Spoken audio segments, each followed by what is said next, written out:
You earn more than most of the population. You follow the rules and max out your accounts. Yet one unexpected bill or a bad month at work feels like it could push your household right to the edge. Economists have a name for this demographic: Henry, high earner, not rich yet. You have a massive income, but your balance sheet is completely dependent on your ability to wake up and perform again tomorrow.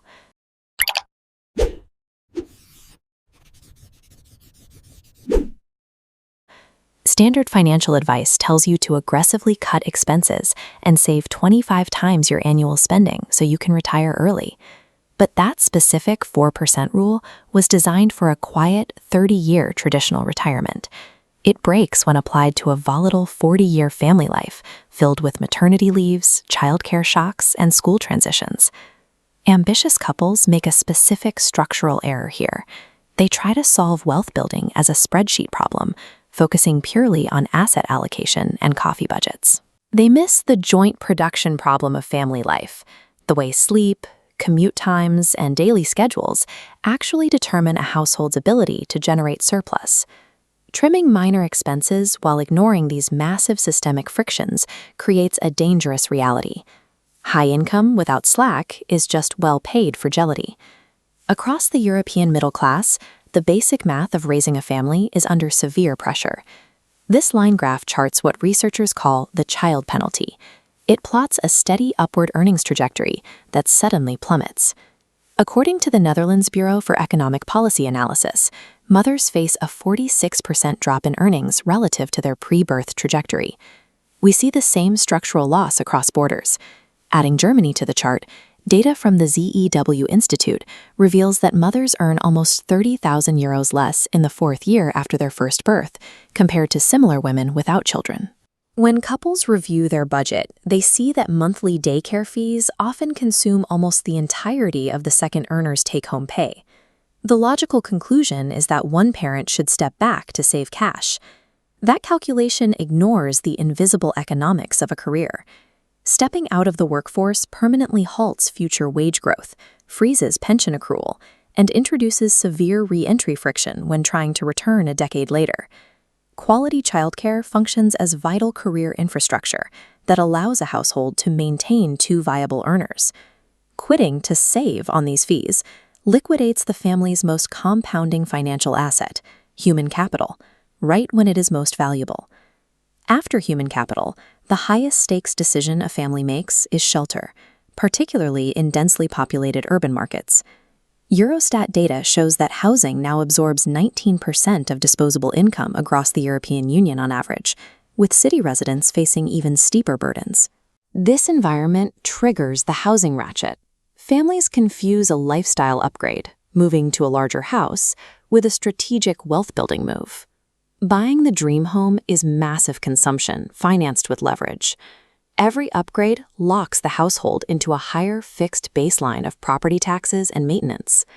Once that fixed baseline is elevated, the family loses leverage. They can no longer afford to take a career risk, relocate for a better opportunity, or have one parent temporarily drop to 4 days a week. The greatest threat to a family's financial independence is rarely a stock market crash. It is the oversized mortgage they live inside. Ambition carries a biological limit. The World Health Organization has actively tracked the physical toll of extreme modern professional demands. Their data shows that sustaining a 55-hour workweek carries severe, measurable increases in the risk of stroke and ischemic heart disease. This physical depletion triggers a secondary financial effect called the burnout to spending loop. When a couple's bandwidth hits zero, they are forced to leak capital on convenience, taxis, expensive takeout, and reactive planning. That exhaustion erodes the marriage. Because a stable partnership raises savings discipline and resilience, relationship quality is literal economic infrastructure for the household.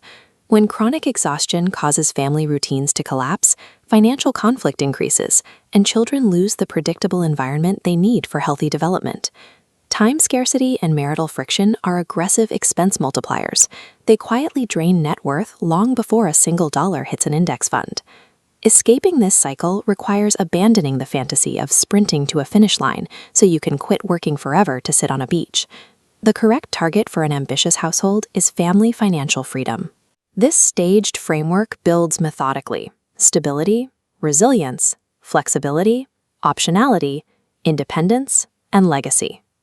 The crucial pivot is in the middle. Reaching flexibility, where one adult can slow down without panic, alters daily family life far more than traditional retirement. Success is no longer defined by hitting a specific net worth number by age 40. It is measured by generating the highest degree of optionality per unit of stress. Fixing the system starts with one weekly habit. Block 45 minutes every Sunday for a joint money and calendar meeting to clear logistical friction before the week begins. Fiercely protect both partners' employability. Keep 2 careers active unless you have a deep strategic financial runway to pause one. Set a hard ceiling on your shelter. Keep total housing costs strictly below 25% of your take-home pay to guarantee future financial mobility. Actively buy back your time. Treat automation, delegation, and synchronized family routines as absolutely essential investments for your household. Buying support for cleaning and administration provides a measurable return on life by protecting the energy you need for your career and your children. Successful families manage their household through a repeatable operating system. Subscribe to almostFI for the data-driven framework to build your own.